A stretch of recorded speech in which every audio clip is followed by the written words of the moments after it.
Bismillahirrahmanirrahim. Assalamualaikum warahmatullahi wabarakatuh. Syukur alhamdulillah kita bisa berjumpa lagi di channel ini. Sholawat dan salam selalu dan tetap tercurahkan kepada junjungan kita Nabi besar Muhammad sallallahu alaihi wasallam. Allahumma sholli ala sayyidina Muhammad wa ala ali sayyidina Muhammad. Harapan dan doa saya semoga saudaraku semuanya selalu diberikan kesehatan, dilapangkan rezekinya, diampuni dosa-dosanya, dan dipanjangkan umurnya. Amin ya rabbal alamin. Sahabat beriman yang dirahmati Allah, sholat subuh memiliki nilai yang tinggi dalam syariat Islam. Bahkan Rasulullah Shallallahu Alaihi Wasallam mendoakan langsung umatnya yang menunaikan sholat subuh. Orang yang menunaikan sholat subuh juga disaksikan oleh para malaikat. Akan tetapi ada bacaan surah pendek yang tidak dianjurkan. Lantas apa keutamaan sholat subuh? Bacaan surah apa yang tidak dianjurkan di waktu subuh? Benarkah malaikat menyaksikan langsung ketika kita menunaikan sholat subuh? Apa keutamaan menunaikan sholat subuh? Sahabat beriman, sholat subuh ditunaikan jelang terbitnya fajar, waktu di mana orang-orang dalam keadaan yang terlelap tidur.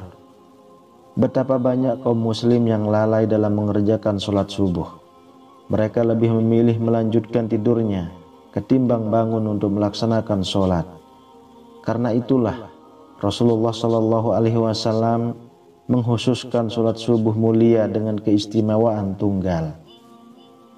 Sholat subuh bahkan memiliki sifat-sifat tertentu yang tidak terulang pada sholat lainnya. Saking istimewanya, orang yang mengerjakan sholat subuh didoakan oleh Rasulullah Shallallahu Alaihi Wasallam. Hal ini sebagaimana disebutkan dalam sebuah hadis. Rasulullah Shallallahu Alaihi Wasallam bersabda, "Ya Allah, berkahilah umatku selama mereka senang bangun subuh." Hadis riwayat Imam Tirmizi, Abu Daud, Ahmad dan Ibnu Majah.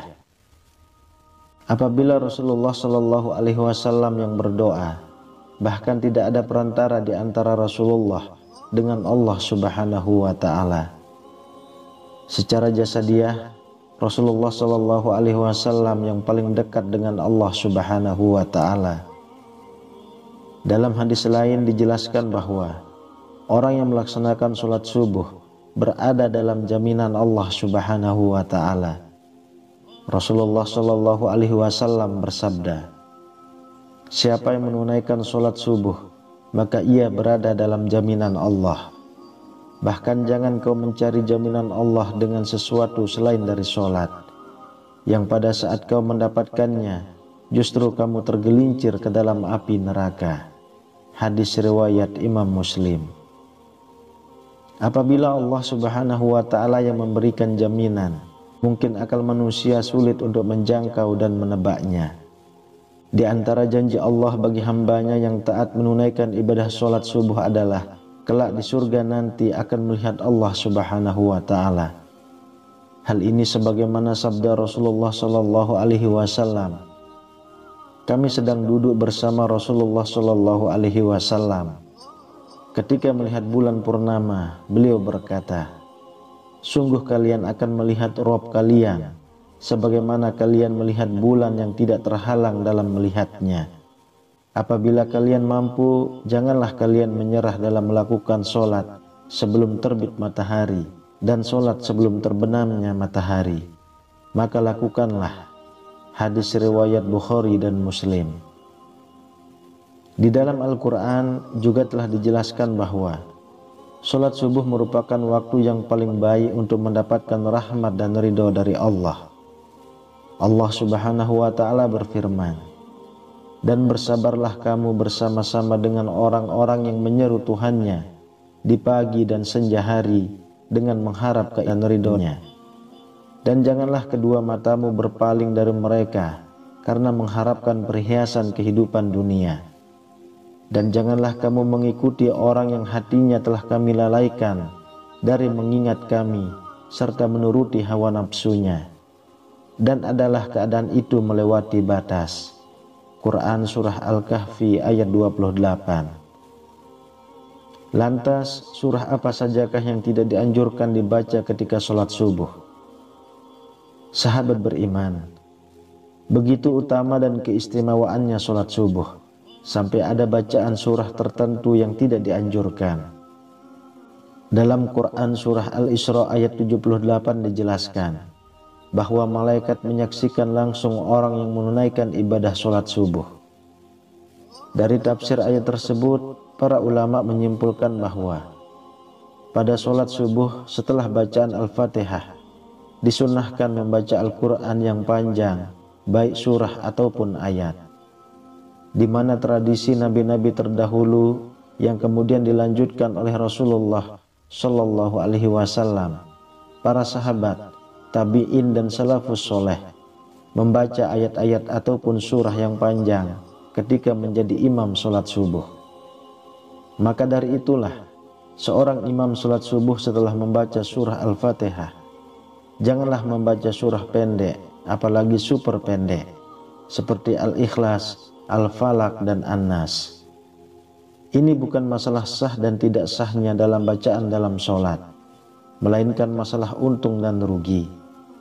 Perkara sah sudah pasti sah, akan tetapi rugi karena disaksikan banyak malaikat. Maka tentu sangat sayang sekali jika hanya ayat pendek yang dibacanya. Karena apabila semakin banyak huruf-huruf Al-Quran yang dibaca dalam melaksanakan sholat subuh yang disaksikan oleh banyak malaikat, akan menambah catatan amal kebaikan kita yang disampaikan ke Allah Subhanahu wa Ta'ala melalui malaikat. Rasulullah Shallallahu Alaihi Wasallam seringkali menunjukkan contoh-contoh bacaan sholat subuh yang menandakan syarat akan makna tertentu. Pada beberapa riwayat, Rasulullah Shallallahu Alaihi Wasallam disebutkan sering membaca surah Al-Waqiah, surah At-Tur, surah Qaf, surah At-Takwir.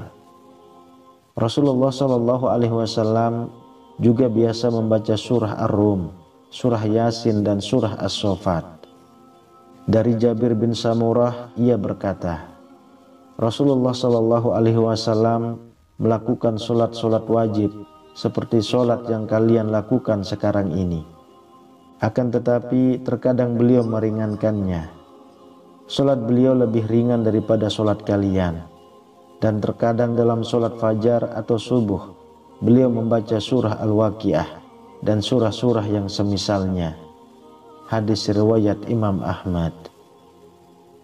Sholat 2 rakaat sebelum sholat subuh atau sholat qobliyah juga memiliki keutamaan. Keutamaan qobliyah subuh pahalanya besar dan fadilahnya digambarkan lebih bagus daripada dunia beserta isinya. Apabila seseorang mengerjakan sholat subuh, niscaya ia akan dapat banyak keutamaan. Selain keutamaan yang telah disebutkan, ternyata orang yang menunaikan sholat subuh disaksikan langsung oleh para malaikat. Benarkah para malaikat menyaksikan kita ketika sholat subuh? Sahabat beriman, Allah Subhanahu wa Ta'ala telah menyiapkan pahala yang luar biasa bagi mereka yang membiasakan sholat subuh tepat pada waktunya. Pahalanya bahkan sebanding dengan sholat semalam suntuk. Janji pahala ini sebagaimana sabda Rasulullah Shallallahu Alaihi Wasallam, barang siapa yang sholat subuh berjamaah, maka seakan-akan dia telah melaksanakan sholat semalam suntuk. Hadis riwayat Bukhari. Memang sebagai orang lalai mengerjakan sholat subuh karena malas bangun pagi. Padahal secara ilmiah, bangun pagi dan menekan ibadah sholat lebih baik daripada tertidur pulas dan malas-malasan. Di dalam ilmu sains menjelaskan, pembuluh darah manusia akan mengembang pada tengah malam terakhir sampai menjelang siang. Kemudian secara berangsur-angsur sekumpulan sel darah akan mengumpal pada dinding pembuluh, sehingga terjadi penyempitan. Inilah yang mengakibatkan tekanan darah tinggi. Dari segi medis pun mendukung aktivitas pagi untuk kesehatan tubuh. Salat subuh yang memicu orang bangun pagi juga akan menjadi penerang pada hari kiamat, hari di mana orang-orang akan ketakutan. Rasulullah Shallallahu Alaihi Wasallam bersabda, "Berilah kabar gembira bagi orang-orang yang berjalan di kegelapan menuju masjid untuk mengerjakan salat subuh dengan cahaya yang terang benderang. Pertolongan pada hari kiamat." Hadis riwayat Abu Daud, Tirmizi, dan Ibnu Majah. Salat subuh yang dilaksanakan pada pergantian malam dan siang dimulai menjadi hal yang disukai para malaikat, karena pada saat itulah mereka malam dan siang sedang bertugas. Maka dari itulah mereka melaksanakan salat subuh pada awal waktu, sebab disaksikan oleh para malaikat, baik itu malaikat yang bertugas pada malam hari maupun di siang hari. Allah Subhanahu wa Ta'ala berfirman, "Dan dirikanlah salat subuh, sesungguhnya salat subuh itu disaksikan oleh para malaikat." Quran Surah Al-Isra ayat 78. Sahabat beriman, begitu istimewanya menunaikan ibadah salat subuh. Selain mendapatkan pahala baik dari segi medis, disaksikan pula oleh para malaikat. Itulah beberapa keistimewaan salat subuh. Semoga kita semua dimudahkan untuk melaksanakan sholat subuh secara berjamaah yang pahalanya begitu besar, sehingga lebih baik daripada dunia beserta isinya. Amin ya rabbal alamin. Wallahu a'lam bishawab. Demikian yang bisa saya bagikan, semoga bermanfaat untuk kita semua. Assalamualaikum warahmatullahi wabarakatuh.